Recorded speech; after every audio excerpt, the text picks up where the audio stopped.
China's long been dubbed the world's factory, but it'd be a mistake to view China as exclusively an exporting powerhouse.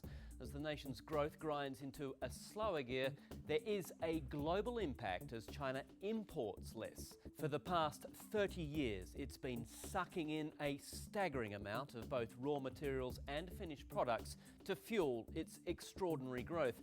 But now, with the boom years of 10% plus annual growth in the past, companies and countries the world over are taking a hit. In some cases, a big hit.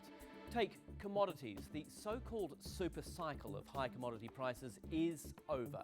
Since peaking 4 years ago, iron ore, a raw ingredient of steel, has plunged more than 70%. Copper prices have almost halved.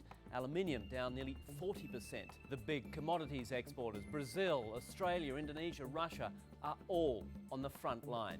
Take Australia, for example. Thousands of jobs have been lost and billions of dollars worth of mining projects have been shelved as the price of commodities slump.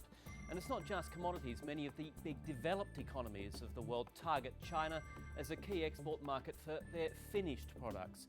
According to state media, European exports to China hit $220 billion in 2013, from bottles of wine to BMWs.